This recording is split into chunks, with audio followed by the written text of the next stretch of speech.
Yo, what's good, fam? Buckle up, because we're diving headfirst into the wildest celebrity news story of the year. No, make that the decade. Picture this: a packed New York courtroom, the air thick with tension, and the ghost of Tupac Shakur himself dropping truth bombs from beyond the grave. Yeah, you heard me right. A never-before-heard recording of Pac, buried for decades, just resurfaced in the middle of Sean Diddy Combs' explosive trial, and it's shaking the music industry like a 9.0 earthquake. This ain't just tea. This is a whole cauldron of scalding hot drama, and we're about to sip it all.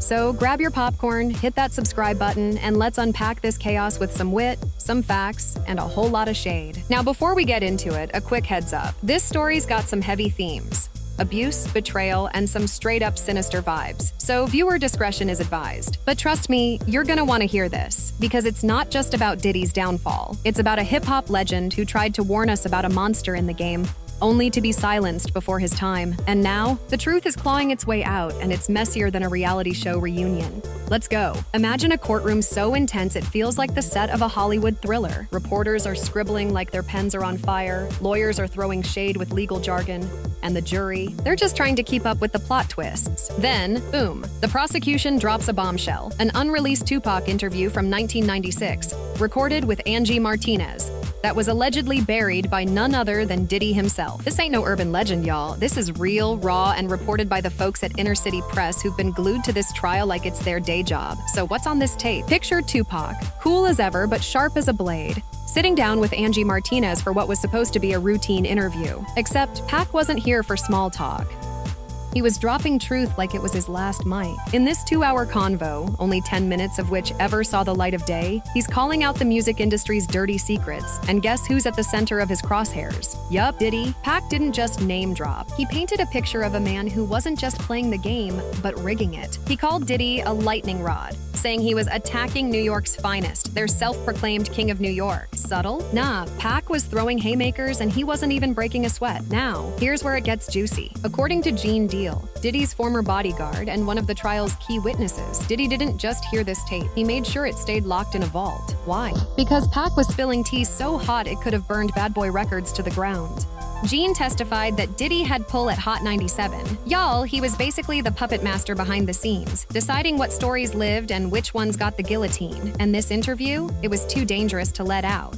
Pac wasn't just beefing with Diddy over East Coast, West Coast nonsense. He was exposing a system, a network of control, NDAs, and fear that kept artists in check and the truth on mute. Let's break this down with an analogy, because this is wilder than a soap opera. Think of the music industry like a giant chessboard. Diddy wasn't just a player. He was the dude rewriting the rules, moving pieces when nobody was looking. Tupac? He was the knight who saw the whole board and started calling out the king's shady moves. And Diddy? He didn't like being checkmated. Gene Deal told the court Diddy wasn't protecting anything. He was hiding everything. Mic drop. That's not just a soundbite. That's a grenade lobbed at an empire. Now, let's talk about the trial itself, because it's giving courtroom Oscars. Cassie Ventura, Diddy's ex, took the stand and didn't hold back. Her voice cracked, but her resolve, ironclad. She described a world where Diddy didn't just want power, he wanted control. Velvet-curtained hotel rooms, cameras rolling, choices erased. She said, "You weren't invited to Diddy's world. You were absorbed into it." Ooh, that's the kind of line that makes you rethink every Bad Boy music video you ever watched. And she wasn't alone. Other witnesses, like Dawn Richard and even Monique, yes, Monique, stepped up with receipts, timelines, and private audio that painted Diddy as the head of a table nobody dared to leave. Monique's testimony? Oh, it was a moment. She walked in like she was ready to read the entire industry for filth. No script, no filter, just truth. She told the jury, this trial was supposed to be about Cassie, but it's about the entire ecosystem that let this happen. She named names, big ones like Tyler Perry and Oprah, and called them complicit, not just quiet. The courtroom was shook, y'all. Even the judge didn't stop her, because how do you stop a tsunami? Monique wasn't just testifying. She was dismantling a machine piece by piece. But let's get back to Tupac, because his shadow looms large over this trial. That 1996 interview wasn't just a rant. It was a warning. Pac saw Diddy for what he was, a manipulator who didn't just want fame, but immortality. Gene Deal dropped another bomb saying Diddy was obsessed with Tupac, not just as a rival, but as someone he wanted to be. He copied Pac's Versace fit, mimicked his speeches, even allegedly lifted lines from his Grammy speech. Gene said, Puff didn't just want to be better.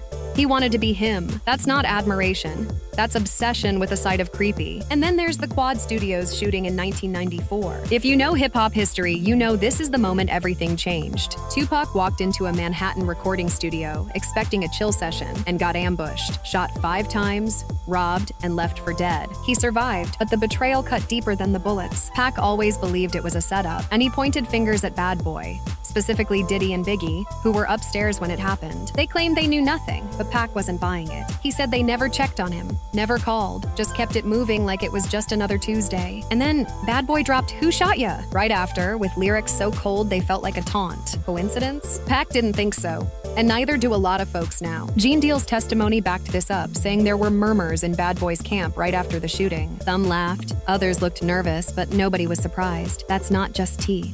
That's a whole kettle. And here's where it gets darker. Pac went to jail soon after, and while he was locked up, Bad Boy's star rose, and Diddy's shadow grew longer. Pac later said, "That moment taught me the game, the rules, the snakes." He stopped trusting anyone. And in his eyes, Diddy went from rival to suspect number 1. Now, let's address the elephant in the room, the Tupac murder question. For years, it's been dismissed as a conspiracy theory, something you'd see on a shady blog or a late-night Reddit thread. But this trial is changing the vibe. Prosecutors haven't directly tied Diddy to Pac's 1996 murder, not yet, but they're laying out a pattern: control, fear, silence. Cassie described Diddy as someone who used blackmail and surveillance like currency. Will Smith, not that Will Smith, but a trial witness, said, "I wasn't invited to that party. I was trapped in it." And Gene Deal? He straight up told the court Diddy once said, "Tupac talks too much. One day someone's gonna shut him up." Chills. Here's the thing. Tupac wasn't just a rapper. He was a truth teller with a dangerous habit of connecting dots. He wasn't paranoid.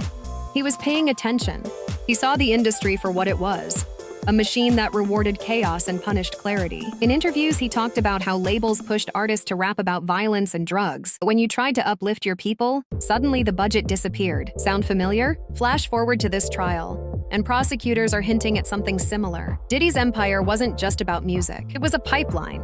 Parties, contracts, NDAs, all designed to keep people in line. Pac saw it first, and he wasn't quiet about it. Suge Knight, Pac's death row boss, backed this up. He said Tupac told him, "Something ain't right about Puff. I don't know what it is yet, but it's coming." Pac wasn't throwing shade for clout. He was sounding an alarm. He noticed young artists trapped in shady contracts, dancers kept too close, and whispers of NDAs and secret deals. He didn't care about personal drama.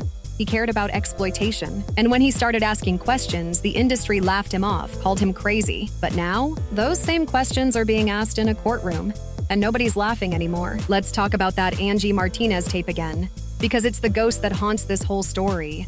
Only 10 minutes of a 2-hour interview ever aired, and Angie herself said she was scared to release the full thing. She claimed it could have sparked a war, but Gene Deal says it wasn't her call. Diddy made sure it stayed buried. Why? Because Pac wasn't just dissing Diddy. He was exposing a culture of silence. He called Diddy more politician than artist, more cult leader than mogul. And the kicker? Pac allegedly said, "He doesn't just want you to follow him, he wants to own your voice." That's not a bar, that's a prophecy. So where's this tape now? That's the million-dollar question. Insiders say Diddy had access to it, and he made one call to Hot 97 to keep it locked up. He didn't own the station, but he owned the fear.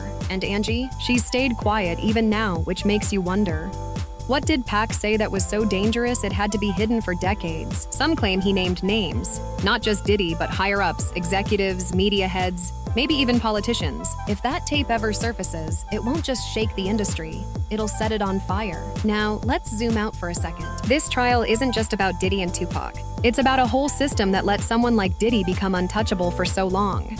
Monique hit the nail on the head. People weren't protecting Diddy because they believed him. They were protecting their own seats at the table. She's talking about a machine. Labels, media, even some of your favorite celebs, who stayed quiet to keep the checks coming. Tupac was the first to call it out, and it cost him everything. His murder might not be solved yet, but this trial is peeling back layers we didn't even know existed. Here's a quick analogy to wrap your head around this. Imagine the music industry as a fancy mansion. Diddy's hosting the party, and everyone's invited, until you start asking about the locked rooms upstairs. Tupac? He didn't just knock on those doors, he kicked them down. And Diddy? He made sure the security footage got erased. But now, in this courtroom, the tapes are playing, and the guests are spilling secrets. Cassie, Gene Deal, Monique, they're not just witnesses.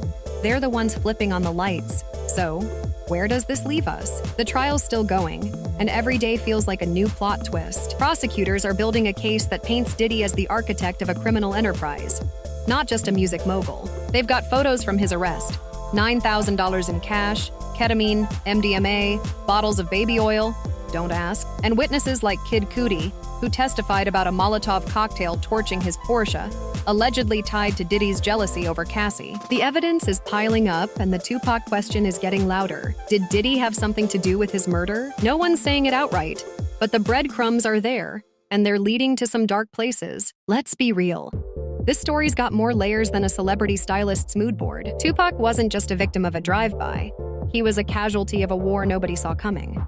He tried to warn us about the industry's underbelly, about the gatekeepers who profit off silence. And now, 28 years later, the courtroom is proving him right. Pac wasn't paranoid. He was prophetic. And Diddy? He's not just fighting for his freedom, he's fighting to keep his empire's secrets buried. Before we wrap, let's clear up one thing. There's been some fake news floating around, like a YouTube video claiming Sheila E. testified about a prince warning against Diddy. That's cap, y'all. Inner City Press and other legit sources confirm Sheila E. never took the stand, and Prince's death was ruled an accidental overdose, not foul play. Stick to the facts and don't fall for the clickbait. All right, fam. We've been on this roller coaster for a minute, and it's not over yet. This trial is rewriting hip-hop history, and Tupac's voice is louder than ever. So, what do you think? Did Diddy have a hand in Pac's murder, or is this just the industry's dirtiest laundry finally getting aired? Drop your thoughts in the comments, because I know y'all got opinions. And if you're as obsessed with this drama as I am, smash that like button, subscribe, and hit the bell so you don't miss a single update. We're keeping it real, keeping it witty, and keeping it 100. Until next time, stay woke, stay curious, and keep those receipts handy. Peace out.